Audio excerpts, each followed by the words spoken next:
आणि कथोरे साहेबांच्या स्वभावातला एक गुण मला फार आवडला. विरोधकांना आपलंसं करण्याची त्यांची जी क्षमता आहे ती एक गुणग्राहकता आहे की एखादा चांगला कार्यकर्ता आहे तो विरोधी पक्षात जरी असला तरी त्याला जवळ घ्यावं आणि कुठेतरी त्याला आधार द्यावा, सपोर्ट करावा आणि त्याला पुढे जाण्याकरता पाठीवरती हात ठेवावा.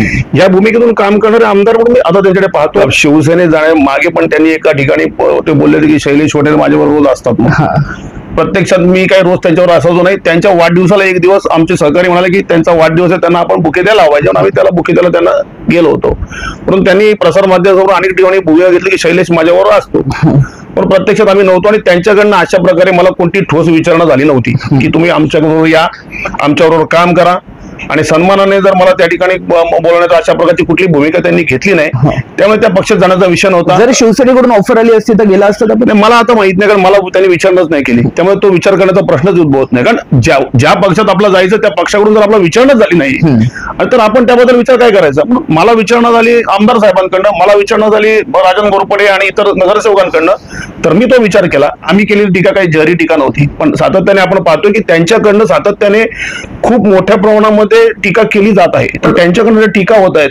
आता ते लांबी रुंदी झाली किंवा अनेक काही गोष्टी ते बोललेले आहेत, अंगठा एवढा माझ्या अंगठाची सर येणार नाही, तर ह्या प्रकारच्या जेव्हा टीका त्यांच्याकडनं केल्या गेल्या तर हे खरं तर योग्य नव्हते. आणि त्यावेळेला मग अशा वेळेला काय होतं की कार्यकर्त्यांमध्ये भावना होते की अरे समोरची व्यक्ती एवढी टीका करताय आणि तुम्ही काहीच बोलत नाही, मग तुम्ही बोट चेपेपणा करताय की काय. मग अशा वेळेला जेव्हा निवडणुका जवळ असतात, दोन पक्ष वेगवेगळे लढतात, भले ती महायुती असो, त्यावेळेला एकमेकावर टीका होतात. पण त्या टीका करताना आपण कुठल्या पातळीपर्यंत त्या कराव्या या दोघांनी याचा विचार करायची आवश्यकता आहे. त्यांनी बोलायचं थांबावं. मला वाटतं इथेही भारतीय जनता पार्टीचे लोक देखील मला वाटतं सगळेच सुसंस्कृत आणि सुशिक्षित आहेत. त्यामुळे त्याही ठिकाणी मला वाटतं एक चांगल्या प्रकारची लढत होऊ शकेल. जरी वेगळं लढलो तरी जर पातळी आपण सांभाळली टीकेची तर मला वाटतं काही अडचण येणार नाही असं मला वाटतं. काय वाहू काय, आम्ही जर भारतीय जनता पार्टीत काम करतोय तर आमच्या पक्षाचा नगराध्यक्ष बसावा आणि आमच्या पक्षाचे नगरसेवक जास्त बसावे अशी भूमिका घेण्यात गैर काय आहे. आणि तीच भूमिका आमची आहे आणि निश्चितपणे राहील. आणि भारतीय जनता पार्टीचा नगराध्यक्ष या बदलापूर शहरात बसल्याशिवाय राहणार नाही. हे जे आमदार साहेबांचे जे गुण आहेत ना, मला वाटतं ते सर्वांनी घ्यायला पाहिजे. अनेक लोक एकमेकावर टीका करणं आणि टोकाच्या दुश्मन्या करणं आणि टोकाच्या वक्तव्य करणं, हाणामाऱ्याच्या गोष्टी करणं अशा प्रकारचे लोक आहेत. आणि एक व्यक्ती आहे की एक पितृतुल्य असं एक व्यक्तिमत्व आहे की जे आमदार साहेब विरोधकांना आपलंसं करतात आणि त्यांच्यातले गुण झोपतात. वर्ष होतं 2024, महिना ऑक्टोबरचा. महाराष्ट्रात विधानसभेची रणधुमाळी जी आहे ती फुंकली गेली होती. त्यातच सर्वांचं लक्ष होतं ते म्हणजे मुरबाड तालुक्यामध्ये. खरं तर ही निवडणूक जी होती ती अतिशय महत्वाची होती. महायुतीकडून उमेदवार किसन कथोरे त्यांचं नाव जे आहे ते पुढे आलं होतं, परंतु महाविकास आघाडीचं एकंदरीत आपण पाहिलं तर त्यामध्ये प्रामुख्याने 3 नावं राष्ट्रवादीकडून जी आहेत ती चर्चेचा विषय होती. त्यामध्ये एक नाव होतं ते म्हणजे शैलेश वडनेरे, कालिदास देशमुख आणि हेमंत रुमने. खरं तर याच नावाची चर्चा बदलापूर शहरात आपल्याला महाविकास आघाडी असेल किंवा राष्ट्रवादी काँग्रेस पक्ष असेल यांच्याकडून पाहायला मिळत होती. परंतु झालं उलटच. यामध्ये एक ट्विट झाला आणि शिवसेनेचे सुभाष पवार यांनी शिवसेनेचा राजीनामा देत त्यांनी राष्ट्रवादीमध्ये प्रवेश केला आणि महाविकास आघाडीचे ते उमेदवार म्हणून घोषित झाले. मग काय जे काही चित्र झालं ते अवघ्या बदलापूरकरांनी आणि मुरबाड तालुक्याने पाहिलं. यामध्ये एकंदरीत आपण पाहिलं तर वडनेरे यांनी बंड केलं आणि अपक्ष जे आहे ती निवडणूक लढवली. सुभाष पवार यांना बदलापुरात फिरकू देणार नाही आणि जर त्यांना उमेदवारी मिळाली तर आम्ही राजीनामा देऊ आणि त्यांनी आपल्या मतावर ठाम घेत एकंदरीतच पक्षाला राजीनामा दिला आणि अपक्ष उमेदवार लढवली. इतकंच काय, मग अखेर निकाल आला आणि हा निकाल जो आहे तो महायुतीच्या बाजूने लागला. त्यानंतर मात्र शैलेश वडनेरे नेहमी चर्चेत असणारे कुठेतरी हे नाव पुन्हा गायब झालं. नेमके ते होते कुठे आणि इतकंच काय, तर नुकताच पाहिलं आपण की त्यांनी भाजपमध्ये प्रवेश केलाय. काय होती ही नेमकी इनसाइड स्टोरी याच विषयी जाणून घेण्यासाठी स्वतः आपल्यासोबत भाजप नेते म्हणेल मी आता त्यांना, शैलेशजी स्वागत आहे आपलं. नमस्कार. पहिला प्रश्न मला आणि बदलापूरच्या जनतेला असा पडलाय, विधानसभेच्या निवडणुका झाल्या आणि तुम्ही गायब झालात. नेमका हा अज्ञातवास होता काय? तुम्ही कुठे होतात? नाही, अज्ञातवास म्हणता येणार नाही. कारण मुळामध्ये आपण जी गोष्ट या ठिकाणी आता व्यक्त केली की त्या ठिकाणी राष्ट्रवादी काँग्रेस पक्षाचा शरदचंद्र पवार गटाचा त्यावेळेला मी शहराध्यक्ष होतो आणि त्यावेळेला लोकसभेच्या निवडणुकीत मी जे काही काम केलं त्या बदलापूर शहरामध्ये शरदचंद्र पवार यांचा राष्ट्रवादी काँग्रेसचा जो पक्ष होता त्या पक्षाची त्या कार्यकर्ते हवे तेवढे नव्हते आणि अशा असताना देखील एक बाळामामा म्हात्रे त्यावेळेला लोकसभेचे रिंगणात उतरले आणि खऱ्या अर्थाने एक आम्ही प्रचाराचा धुरा उडवला आणि बदलापूर शहरामध्ये खरोखर एक चमत्कार घडवला की एवढी मतं राष्ट्रवादी काँग्रेस पक्षाला मिळू शकतील का नाही याचा विश्वास कोणाला नव्हता. वाटतं प्रत्यक्षात बाळामामांना देखील असं वाटलं की एवढी मतं मिळू शकतील. एक प्रचंड असं काम त्या ठिकाणी आम्ही उभं केलं आणि त्या माध्यमातून त्यांना मतं मिळाली. बाळामामा खासदार झाले. आता सांगायचं झालं तर त्यावेळेला बाळामामांनी निवडणुकीला उभं राहताना मला सांगितलं होतं की विधानसभेची उमेदवारी तुम्हाला आम्ही देऊ, त्यासाठी मी प्रयत्न करीन किंवा देईन, अशा प्रकारचा तो एक शब्द होता. तो त्यावेळेला पुरा होऊ शकला नाही आणि कुठेतरी मला माझ्या मनाला ते एक दुःख झालं. आणि ज्या वेळेला आपण असं म्हणतो की पक्षांतराबद्दल लोक म्हणत असतात की आता मला देखील काही टीका करतात, पण ते मला माहिती आहे की ज्या ही जी काही समाज माध्यम आहेत ना त्यामध्ये हे ट्रोलर्स आहेत जे अननोन आहेत की जे सामान्य जनता एखाद्या आपल्यावर टीका करते तर त्यावेळेला आपण समजतो कुठेतरी आपण त्याचा विचार करतो, पण ट्रोलर जाऊन विचार करत नाही. परंतु हे पक्ष का बदलावे लागतात आणि पक्ष का बदलले याचं एक कारण असं एक व्हॅलिड रिझन होतं. कारण मला त्यावेळेला उमेदवारी देणार म्हणून सांगितलं होतं, ती दिली गेली नाही. मी त्यावेळेला पक्ष उभा करण्याकरता शहरात प्रचंड मेहनत केली. आज एवढे कार्यकर्ते आम्ही जमवले होते. प्रत्येकाचं एक स्वप्न होतं की शैलेश वडेरे आमदार होतील, विधानसभा लढतील, कुठेतरी प्रत्येकाच्या जीवनात काहीतरी बदल होईल, काहीतरी त्यांचा बल होईल. कारण राजकीय नेत्याकडनं प्रत्येकाला एक अपेक्षा असते की आपल्या जीवनात काहीतरी बदल झाला पाहिजे, आपली काहीतरी प्रगती झाली पाहिजे. कारण सर्वसामान्य माणसाचं प्रत्येकाची स्वप्न असतात आणि ती राजकीय कार्यकर्ता हा नेत्याच्या मागे जेव्हा राहतो तेव्हा त्याला कुठेतरी त्याची स्वप्न पूर्ण करायची असतात. ती स्वप्न तो आपल्या माध्यमाने बघत असतो आणि आपण नेता म्हणून जर आपल्याला जर न्याय मिळू शकत नसेल तर आपण कार्यकर्त्यांना न्याय कसा देणार, ही माझी भावना होती. मला शब्द दिला गेला होता, तो पुरा होऊ शकला नाही. आणि त्यानंतरच्या काळामध्ये ज्या वेळेला आपण पाहिलं की अलीकडच्या काळात पक्षांची कार्यपद्धती बघा, आपण अनेकदा असं म्हणतो की त्या पक्षाच्या निष्ठावान कार्यकर्त्याला न्याय दिला जातो. आता राष्ट्रवादी काँग्रेस पक्षात निष्ठेने काम करून लोकसभेचे उमेदवार बाळामामा म्हात्रे यांना निवडून आणण्याकरता प्रयत्न केल्यानंतर पक्षाने माझा त्या ठिकाणी विचार करायला पाहिजे होता. अर्थात त्यांनी जी उमेदवारी देताना शिवसेना शिंदे गटातून आलेल्या सुभाष पवारांना त्यांनी पक्षात घेतलं आणि त्या व्यक्तीने शेवटच्या क्षणापर्यंत त्यावेळेला पक्षप्रवेश केलेला नव्हता. बरोबर. आयत्या वेळी त्यांना उमेदवारी देऊन त्यांचा पक्षप्रवेश केला गेला. हे सर्व वरच्या लेवलला फिक्स असतं. आता हे वरच्या लेवलला होतं किंवा नाही हे मी सांगू शकत नाही, परंतु ह्या पक्षांच्या ज्या निर्णय प्रक्रिया आहेत या निर्णय प्रक्रिया या अशा पद्धतीने सुरू आहेत की कोणीही विधी निषेध कोणताही बाळगत नाहीत उमेदवारी देताना. म्हणून निष्ठेच्या गोष्टी ज्या आहेत ना त्या अलीकडच्या काळामध्ये त्या फार मला वाटतं बाजूला ठेवण्याची वेळ आलेली आहे. आणि आपण शिकतो कुठून हो? तुम्ही मला सांगा, तुम्ही पत्रकार आहात, तुम्ही आजूबाजूला काय घडतं यातून तुम्ही शिकता. बरोबर. आज राजकीय व्यवस्थेमध्ये जर असं घडत असेल की एखाद्या पक्षाच्या निष्ठावान कार्यकर्त्याला बाजूला ठेवून तर दुसऱ्या पक्षाच्या कार्यकर्त्याला घेऊन त्याला जर उमेदवारी दिली जात असेल तर त्या पक्षाच्या कार्यकर्त्यांनी करायचं काय आणि आपल्या बरोबर असलेल्यांना त्यांची जी स्वप्न आहेत ती पूर्ण करण्याकरता मग आपण काय निर्णय घ्यायचा. मग अशा वेळेला ते निर्णय घ्यावे लागतात. मी काही त्यावेळेला कुठल्या पक्षात गेलो नाही, मलाही जाता आलं असं कुठल्या दुसऱ्या पक्षामध्ये. त्यावेळेला मला अनेकांनी सांगितलं की तुमच्यावर अन्याय झाला, तुम्ही आमच्याकडे या. मी गेलो नाही, परंतु मी अपक्ष लढवली आणि मला त्यानंतर सुद्धा मला असं अपेक्षा होती की ती निवडणूक झाल्यानंतर माझ्यावर तो अन्याय झाला पण तरी पण मी कुठल्याही नेत्यावर त्याला टीका केली नाही. मी त्या ठिकाणी माझी निवडणूक मी माझ्या शक्तीनुसार लढलो. अनेक कार्यकर्त्यांनी मला सहकार्य केलं. अनेक लोकांनी म्हणजे जनतेनं देखील मला चांगल्या प्रकारचं एक सहकार्य आणि एक चांगला प्रतिसाद होता. तो बदलापूर पासून मुरबाड पर्यंत प्रत्येक कानाकोपऱ्यामध्ये आम्ही पोहोचत होतो. आणि मुळात बघा, मला ना राजकारणाची आवड आणि समाजकारणाची आवड आहे आणि समाजकारण करायला मिळावं म्हणून मी राजकारणामध्ये आहे. आणि मी ज्या वेळेला त्या विधानसभेच्या निवडणुकीच्या निमित्तानं मुरबाडच्या आदिवासी भागात फिरलो, अनेक प्रचंड समस्या आहेत त्या लोकांच्या, प्रचंड त्यांची दुःख आहेत आणि अडचणीत ते आपल्याला बघायला मिळतो. आणि ह्या अशा निवडणुकांमधून आपल्याला शिकायला मिळतं. कोणीतरी म्हणतात की वडनेरे साहेब तुम्ही विधानसभा अपक्ष लढले, तुम्हाला फारशी मतं मिळाली नाही, तो भाग वेगळा आहे. परंतु त्यातून जे शिकायला मिळतं ना ते फार मोलाची गोष्ट असते आणि ही गोष्ट आपल्याला शिकायला मिळावी आणि या गोष्टीचा आनंद मला आहे. कारण त्यांची त्या ठिकाणी त्यांचं दुःख त्यांचं दूर करणं, त्यांचं दुःख ऐकणं, त्यांच्या समस्या ऐकणं ही संधी मला या निवडणुकीमध्ये मिळाली.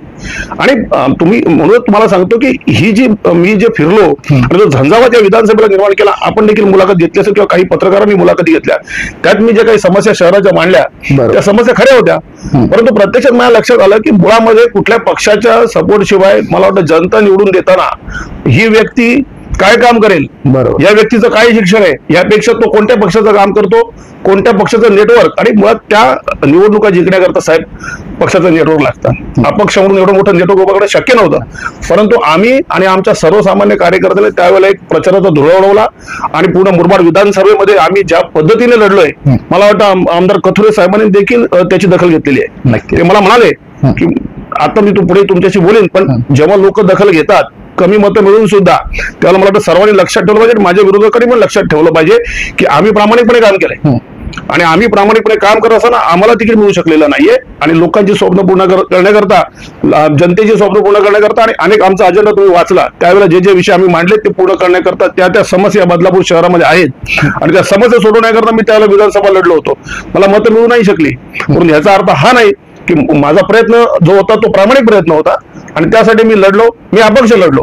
आणि पुढील काळामध्ये जे निर्णय काय काय घेतले ते आपल्या चर्चा आपली पुढे होईल नक्कीच, आणि ते आपल्या समोर आहेच. नक्कीच. पुढचा प्रश्न माझा असा असेल की एकंदरीतच आपण पाहिलं की विधानसभेच्या दरम्यान आपण वैचारिक लढाई केली ती आमदार किसन कथोरे यांच्यासोबत, अनेक आरोप प्रत्यारोप आपण त्याविषयी पाहिले.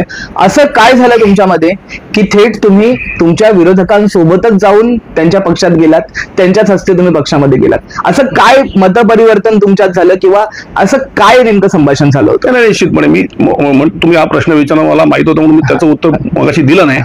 मुळामध्ये तुम्ही पहिला प्रश्न तुमचा होता की मी कुठे होतो आणि मी अज्ञात होतो. लक्षात घ्या, मी अपक्ष लढल्यानंतर देखील राष्ट्रवादीच्या काही लोकांशी माझे चांगले संबंध असल्यामुळे त्या मंडळीने सांगितलं की आपल्याला महाविकास आघाडीच्या माध्यमातून काही करायचंय, तुम्ही निर्णय घेऊ नका, तुम्ही निर्णय घेऊ नका, त्यांचं चाललं होतं. परंतु काय माहितीये का की पुढील काळामध्ये त्यांनी कुठलीही ठोस निवडणुका लढण्याकरता, बघा तुम्हाला जर सामाजिक कार्य करायचंय, तुम्हाला जर शहराचा विकास करायचा तर कुठल्या तरी पक्षाच्या माध्यमामधून तुम्हाला काम करायची आवश्यकता असते. तुम्हाला जर नेतृत्व उभं करायचं असेल तर त्यासाठी पक्षाचं एक सपोर्ट पाहिजे, कार्यकर्त्यांचं नेटवर्क पाहिजे. आता जर मी समजा अपक्ष लढल्यानंतर मला माहित होतं या बदलापूर शहरात या नगरपालिकेच्या निवडणुकांमध्ये अपक्ष लढून काही होणार नाही आणि मग त्या एनर्जी आणि आपल्या वेळेचा आणि पैशाचा अपव्यय त्या ठिकाणी होत असतो. त्या कुठल्या तरी पक्षाच्या माध्यमातून आपलं काम करायचं अशा प्रकारची भूमिका होती. मी पाहत होतो कोण या ठिकाणी मला ठोस, जर कोणी मला त्या ठिकाणी जर समोरून काही विचारणा झाली तर आपण निर्णय घेऊया, पर्याय होते. त्याच वेळेला कथोरे साहेबांनी आणि मला वाटतं भारतीय जनता पार्टीचे बरेचसे नगरसेवक सातत्याने माझ्या मागे येत होते, मला सांगत होते की वडनेरे साहेब तुमच्यासारखा कार्यकर्ता हवाय जाता कामा नये. मी त्यावेळेला थोडा राजकारणापासून दूरही राहण्याचा माझा विचार होता, परंतु त्या लोकांनी मला वारंवार सांगितलं, मध्ये राजन गोरपडे असो, रमेश सोळसे असो, संभाजी शिंदे असो, संजय भोयर असो, हे सगळे माझे मित्र आहेत. आम्ही बघा, आम्ही नगरपालिकेच्या राजकारणात आम्ही काही शत्रू नसतो. मी त्यावेळेला शिवसेनेत होते, भाजपमध्ये होतो, पण आम्ही एकत्र काम करत होतो. तेव्हा ते मित्र आहेत. त्या मंडळींची इच्छा होती की एक चांगला कार्यकर्ता वाया जाता कामा नये, तुम्ही आमच्या बरोबर या. परंतु बराच काळ मी भाजप बरोबर मी कधी काम न केल्यामुळे मला त्याचा निर्णय होत नव्हता. मग मला कथोरे साहेबांचा देखील फोन आला, मला म्हणाले की तुम्ही या, आपण भेटून चर्चा करूया. त्याला कथोरे साहेबांनी सांगितलं की शैलेश मी मला साहेब मी विधानसभा तुमच्या विरोधात लढलोय, तुमच्या मनात काय नाराजी आहे का? त्याला अजिबात नाराजी नाही, मी तुला मुलासारखं समजतो. आणि दुसरी गोष्ट, ज्या पद्धतीने तो विधानसभा लढला याचं मला कौतुक आहे, कारण फार दूरपर्यंत तुम्ही पोहोचलात, बरेच विचार मांडले. आता अनेक गोष्टी मी जे बोललो, आता त्या गोष्टीला काही अर्थ उरत नाही, कारण निवडणुका आपण ज्या वेळेला लढतो ना त्याला आपण अनेक गोष्टी बोलत असतो, आपण टीका करत असतो. परंतु ज्या वेळेला आपण त्या सगळ्या माध्यमातून आपला फारशी मतं मिळत नाही किंवा आपलं अपयश प्राप्त होतं, त्याला आपण पुन्हा नव्याने विचार करायला लागतो. आणि मी देखील विचार केला की कथोरे साहेबांनी मनाचा मोठेपणा करून जर मला परत बोलवत आहेत तर त्या ठिकाणी निश्चितपणे कुठेतरी एक चांगल्या भूमिकेतून एकत्र येण्याची आवश्यकता आहे. आणि कथोरे साहेबांच्या स्वभावातला एक गुण मला फार आवडला, विरोधकांना आपलंसं करण्याची त्यांची जी क्षमता आहे ती एक गुणग्राहकता आहे की एखादा चांगला कार्यकर्ता तो विरोधी पक्षात जरी असला तरी त्याला जवळ घ्यावं आणि कुठेतरी त्याला आधार द्यावा, सपोर्ट करावा आणि त्याला पुढे जाण्याकरता पाठीवरती हात ठेवावा. या भूमिकेतून काम करणारे आमदार म्हणून मी आता त्यांच्याकडे पाहतो. सुरुवातीला आम्ही लढलो, परंतु ज्या वेळेला मी शांत होतो, तुम्ही असं म्हणालात की मी राजकारणात दिसत नव्हतो, अशा वेळेला त्यांनी स्वतः मला आमंत्रित केलं. म्हणाला शैलेश ये, तुझ्यासारखा चांगला कार्यकर्ता राजकारणात असायला पाहिजे, नगरपालिकेत तुला जायला पाहिजे. आणि त्यांनी मला अशा पद्धतीने सांगितलं की मला कुठेतरी खरोखर आनंद झाला, कारण एखाद्या कार्यकर्त्याला आपल्या अडचणीच्या काळामध्ये आपल्याला जर एखादा व्यक्ती स्वतःहून बोलून जर आपल्याला धीर देत असेल आणि तुझ्यासारखा माणूस राजकारणात असायला पाहिजे अशा प्रकारची भूमिका जर घेत असेल तर निश्चितपणे अशा माणसावर काम करण्याचं मला अजिबात काही कमीपणा वाटणार नाही. नक्कीच. जसं की यातून एक गोष्ट सिद्ध होते की राजकारणात कोणीच कायमस्वरूपी शत्रू किंवा मित्र नसतो, बरोबर. आता पुढच्या सेगमेंट कडे जाऊयात. नुकताच 2 दिवसा अगोदर आपण पाहिलं तर भाजपचा एक पदग्रहण सोहळा झाला, ज्यामध्ये पदवाटप झाले. त्यामध्ये तुमचे जुने मित्र वामनदादा म्हात्रे, जे सध्या शिवसेनेमार्फत स्वतंत्र निवडणुका ज्या आहेत त्या लढतायत, त्यांच्यावरती अनेक आरोप देखील झाले, प्रत्यक्ष अप्रत्यक्षरित्या. काय नेमकं तुमच्या चर्चा देखील होत्या की तुम्ही शिवसेनेमध्ये जाल का, अनेक बातम्या देखील प्रसारित झाल्या होत्या. त्यांच्यावर टीका करणं थेट कशा प्रकारे तुम्ही नाही, बघा, शिवसेनेत जाण्या मागे पण त्यांनी एका ठिकाणी ते बोलले होते की शैलेश पटेल माझ्यावर रोज असतात. प्रत्यक्षात मी काही रोज त्यांच्यावर असायचो नाही. त्यांच्या वाढदिवसाला एक दिवस आमचे सहकारी म्हणाले की त्यांचा वाढदिवस आहे, त्यांना आपण बुके द्यायला पाहिजे. आम्ही त्याला बुके द्यायला त्यांना गेलो होतो. परंतु त्यांनी प्रसार माध्यमावर अनेक ठिकाणी भूमिका घेतली की शैलेश माझ्यावर असतो, पण प्रत्यक्षात आम्ही नव्हतो. आणि त्यांच्याकडनं अशा प्रकारे मला कोणती ठोस विचारणा झाली नव्हती की तुम्ही आमच्याबरोबर या, आमच्याबरोबर काम करा. आणि सन्मानाने जर मला त्या ठिकाणी बोलण्याचा अशा प्रकारची कुठली भूमिका त्यांनी घेतली नाही. त्यामुळे त्या पक्षात जाण्याचा विषय नव्हता. जर शिवसेनेकडून ऑफर आली असती तर गेला असतं का? मला आता माहित नाही, कारण मला त्यांनी विचारणच नाही केली. त्यामुळे तो विचार करण्याचा प्रश्नच उद्भवत नाही. कारण ज्या पक्षात आपला जायचं त्या पक्षाकडून जर आपला विचारणच झाली नाही तर आपण त्याबद्दल विचार काय करायचा. मला विचारणा झाली आमदार साहेबांकडनं, मला विचारणा झाली राजन घोरपडे आणि इतर नगरसेवकांकडनं, तर मी तो विचार केला. त्यामुळे तो प्रश्न राहता राहिला विषय टीकेबद्दल. कारण सातत्याने आता मी ज्या पक्षात काम करतोय त्या पक्षाच्या कार्यकर्ता म्हणून त्या पक्षाचा नगराध्यक्ष व्हावा, त्या पक्षाचे नगरसेवक जास्तीत जास्त निवडून यायला हवेत, ही आमची भूमिका आहे. आणि मुळात जर आता तुम्ही म्हणालात की ते जर का माझ्या पक्षावर कोणीतरी टीका करत असेल तर त्या टीकेला कुठेतरी सौम्य स्वरूपात, म्हणजे आम्ही केलेली टीका काही जहरी टीका नव्हती, पण सातत्याने आपण पाहतोय की त्यांच्याकडनं सातत्याने खूप मोठ्या प्रमाणामध्ये टीका केली जात आहे. तर आता मला वाटतं महायुती आहे, आज आपण राज्यात म्हणा केंद्रातही या ठिकाणी महायुतीचं सरकार आहे, तर कुठेतरी भूमिका आपण आता मला वाटतं फडणवीस साहेब पण नेहमी सांगत असतात की आपण वेगळे जरी लढलो तरी आपण टोकाच्या भूमिका घेऊन एकमेकांवर टीका नाही करायला पाहिजे. पण त्यांच्याकडून टीका होत आहेत. आता ते लांबी रुंदी झाली किंवा अनेक काही गोष्टी ते बोललेले आहेत, अंगठा एवढा माझ्या अंगठ्याची सर येणार नाही, तर ह्या प्रकारच्या जेव्हा टीका त्यांच्याकडनं केल्या गेल्या तर हे खरं तर योग्य नव्हते. आणि त्यावेळेला मग अशा वेळेला काय होतं की कार्यकर्त्यांमध्ये भावना होते की अरे समोरची व्यक्तीवर टीका करताय आणि तुम्ही काहीच बोलत नाही, मग तुम्ही बोट चेपेपणा करताय की काय. मग अशा वेळेला जेव्हा निवडणुका जवळ असतात, दोन पक्ष वेगवेगळे लढतात, भले ती महायुती असो, त्यावेळेला एकमेकावर टीका होतात. पण त्या टीका करताना आपण कुठल्या पातळीपर्यंत त्या कराव्या या दोघांनी याचा विचार करायची आवश्यकता आहे. त्या दिवशी जरी टीका झाल्या असल्या तरी त्या टीका त्यांच्या टीकेला ते उत्तर होतं. त्यामुळे मला असं वाटतं मला, आणि आज जसं तुम्हाला म्हणालो की राजकारणामध्ये परमनंटली कोणी एकमेकांचे शत्रू नाहीयेत. उद्या महायुती झाली आणि कदाचित महायुती अजूनही होऊ शकते. बरोबर, आमदारांनी ऑफर केली की तुम्ही येऊ शकता शिवसेनेत. निश्चितपणे आता या महायुतीच्या बाबतीत देखील ऍक्च्युली शिवसेनेच्या कडनं सुरुवातीला अनेक उमेदवार जाहीर केले गेले. हा महायुतीचा प्रोटोकॉल नसतो. तुम्ही संकेत जर तोडले, अगोदर तुम्ही उमेदवार जाहीर करायला सुरुवात केली, जर तुम्ही उमेदवार जाहीर नसते केले तर कदाचित महायुतीची चर्चा चालू राहिली असती. बरोबर, तुम्ही उमेदवार अगोदरच जाहीर केल्यामुळे महायुतीची शक्यता मावली म्हणा. अजूनही बघा, पूर्णपणे महायुती होणारच नाही असं आजही म्हणणं धाडसाचं ठरेल. कारण मुंबईमध्ये काय होतंय, ठाण्यामध्ये काय होतंय, त्या बेसिसवर बदलापूरमध्ये देखील होऊ शकते. एकमेकावर टीका करताना दोघांनी विचार करायला पाहिजे. त्या दिवशीच्या मीटिंगमध्ये काही लोकांनी टीका झाली, आम्ही काही बोललो, पण मला असं वाटतं त्यातून काय वैयक्तिक आमचं शत्रुत्व नाहीये. ते जर बोलले तर मला वाटतं आमच्या कार्यकर्त्यांमध्ये उत्साह आणि ऊर्जा निर्माण करण्याकरता आम्हालाही काही बोलावं लागेल. त्यांनी बोलायचं थांबावं. मला वाटतं इथेही भारतीय जनता पार्टीचे लोक देखील मला वाटतं सगळेच सुसंस्कृत आणि सुशिक्षित आहेत. त्यामुळे त्याही ठिकाणी मला वाटतं एक चांगल्या प्रकारची लढत होऊ शकेल. जरी वेगळं लढलो तरी जर पातळी आपण सांभाळली टीकेची तर मला वाटतं काही अडचण येणार नाही असं मला वाटतं. नक्कीच. आता प्रेझेंट बद्दल बोलूयात. सर्वांच्या नजरा ज्या आहेत ते स्थानिक स्वराज्य संस्थेकडे आहेत आणि त्यातच बदलापूर शहरातलं राजकारण जर आपण पाहिलं थोडं वेगळ्या पद्धतीचे. एकंदरीतच कशा प्रकारे पाहताय तुम्ही स्थानिक स्वराज्य संस्थेच्या निवडणुकांकडे? कारण 2015 नंतर निवडणुका झाल्या नाही, त्यातच प्रशासकीय राजवट आणि आता एक मोठी संधी, नवीन उमेदवार असतील किंवा एक नवीन नगराध्यक्ष पदासाठी ही लढाई असणार आहे. या स्थानिक स्वराज्याच्या निवडणुकांकडे तुम्ही कशा प्रकारे पाहतात? किती महत्वाच्या असणार आहेत पक्षासाठी देखील, उमेदवारासाठी देखील? अत्यंत महत्वाचे. स्थानिक स्वराज्य संस्थांच्या निवडणुका अत्यंत महत्वाच्या, कारण तिथून कार्यकर्ता तयार होतो. विधानसभा आणि लोकसभेला जाणारे लोक असतात ते कुठूनतरी स्थानिक स्वराज्य संस्थांमधून निवडून आलेले असतात. तिथे अनुभव घेतलेला असतो, लोकांशी त्यांची तेवढी अटॅचमेंट असते. तर ह्या निवडणुका अत्यंत महत्वाच्या आहेत. मला वाटतं सर्वच पक्ष गांभीर्याने घेत आहेत. भारतीय जनता पार्टी देखील बदलापूर शहरामध्ये अतिशय गांभीर्याने घेत आहेत. आदरणीय आमदार साहेब असो, राजन घोरपडे साहेब असो, सर्वच भारतीय जनता पार्टीचे कार्यकर्ते, पदाधिकारी गांभीर्याने निवडणूक लढवणार आहेत आणि त्या दृष्टीने तयारी चालू आहे. आणि ही निवडणुकीमध्ये मला असं दिसून येतं, मागच्या निवडणुकीत देखील त्यावेळेला आम्ही शिवसेनेत होतो, भारतीय जनता पार्टीची ऐवजी त्यावेळेला शिवसेनेची सत्ता एखादी आलेली होती. परंतु त्यावेळेला सुद्धा 1000 ते 1200 मतं भाजपला जास्त होती आणि त्याचा विचार आम्ही तेव्हा पण करत होतो तिथे असताना. आणि आज आम्ही इथे आहोत. आता या निवडणुका झाल्या, या ठिकाणी लोकसभेला खासदार होणं देखील एक भारतीय जनता पार्टीचे खासदार म्हणून त्यांना बदलापूर शहरामध्ये त्यांना लीड मिळाला, तरी ते खासदार होऊ शकले नाही तरी. आणि विधानसभेला आमदार साहेबांना देखील एक मोठा लीड मिळालेला आहे. त्यामुळे भारतीय जनता पार्टीचं पारडं हे जड आहे, हे सत्य आहे.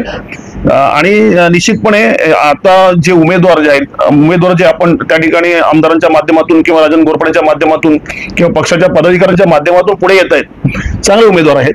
ते उमेदवार हे सक्षम आहेत, आर्थिकदृष्ट्या सक्षम आहेत, कार्यकर्ता म्हणून सक्षम आहेत सर्वच बाबतीत. त्यामुळे निश्चितपणे भारतीय जनता पार्टीचे जास्तीत जास्त नगरसेवक या बदलापूर शहरात निवडून येतील अशा प्रकारची परिस्थिती आहे. आणि नगराध्यक्ष देखील भारतीय जनता पार्टीचा बसेल अशा प्रकारची परिस्थिती आहे. आणि त्यासाठी प्रत्येक कार्यकर्ता जीवातून काम करतोय, आम्ही देखील करतोय काम. आणि मला वाटतं काय वाव आहे, आम्ही जर भारतीय जनता पार्टीत काम करतोय तर आमच्या पक्षाचा नगराध्यक्ष बसावा आणि आमच्या पक्षाचे नगरसेवक जास्त बसावे अशी भूमिका घेण्यात गैर काय आहे. आणि तीच भूमिका आमची आहे आणि निश्चितपणे राहील. आणि भारतीय जनता पार्टीचा नगराध्यक्ष या बदलापूर शहरात बसल्याशिवाय राहणार नाही. नक्कीच.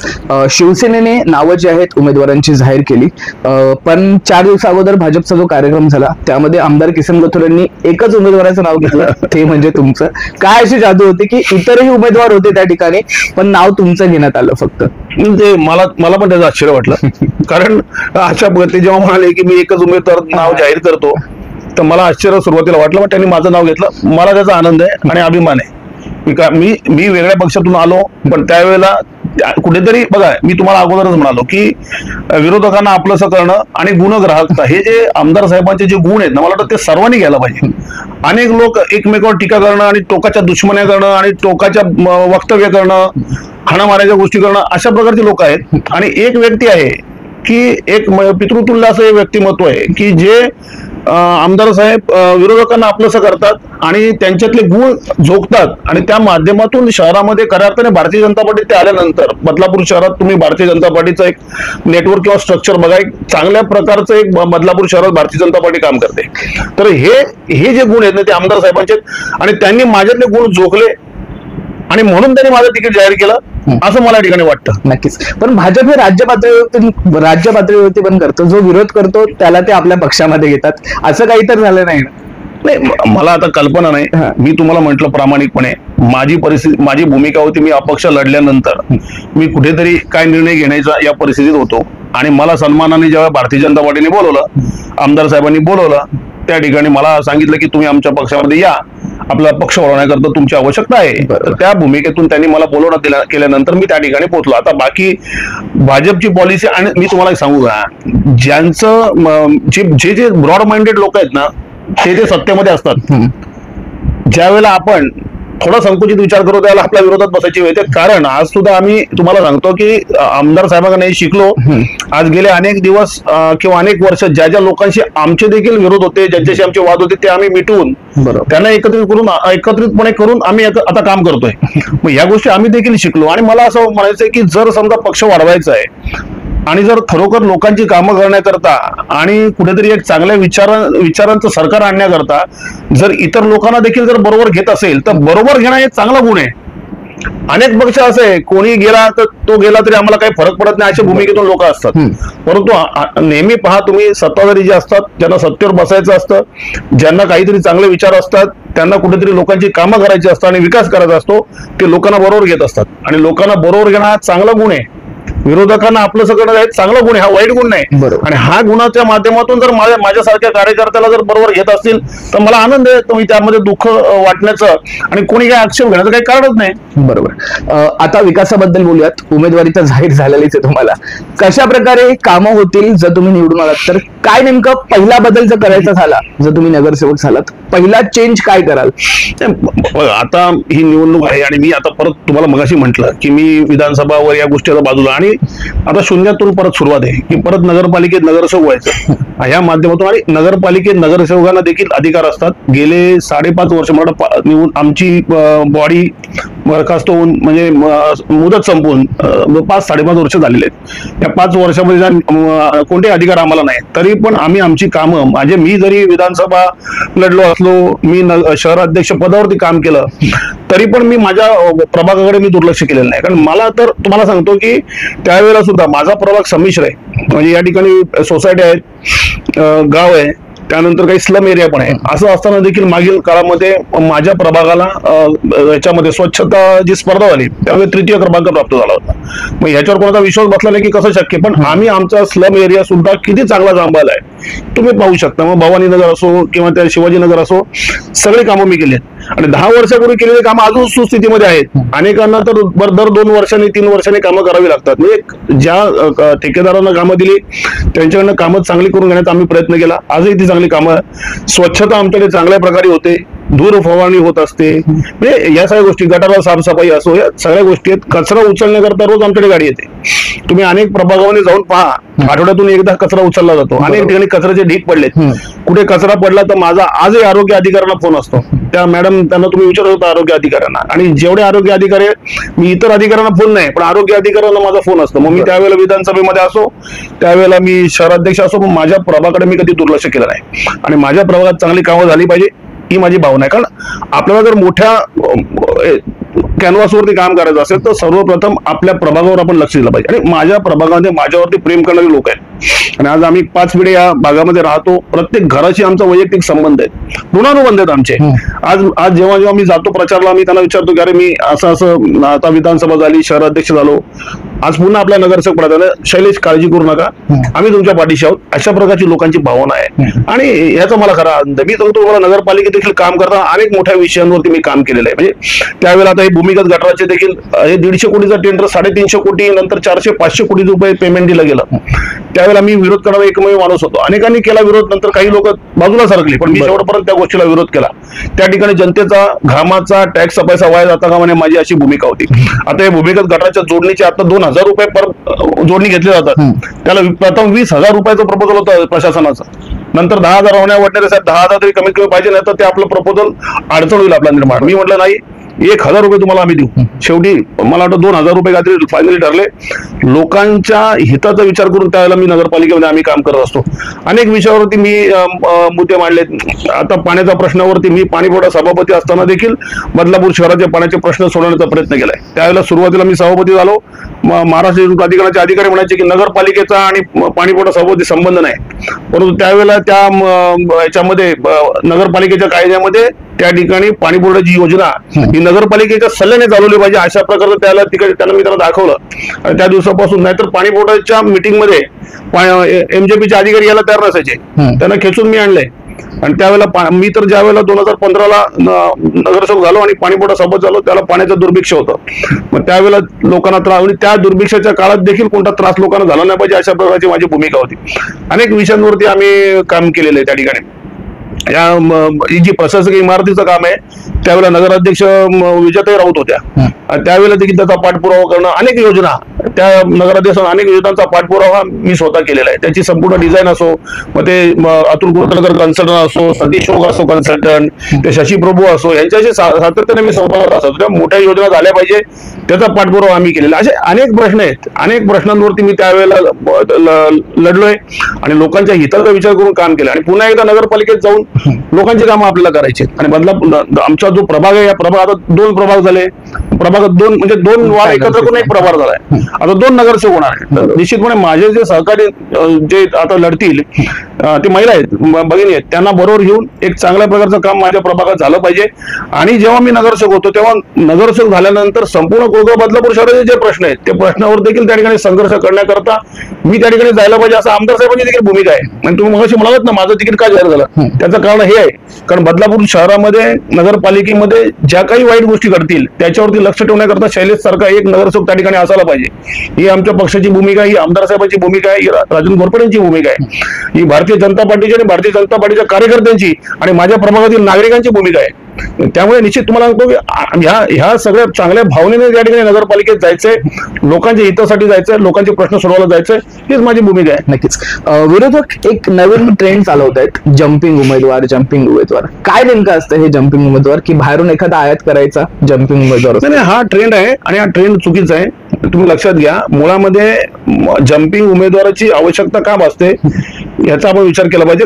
पक्षाच्या प्रमुखांनी तो विचार केला पाहिजे, त्या विभागातल्या कार्यकर्त्याला आपण उभं केलं पाहिजे.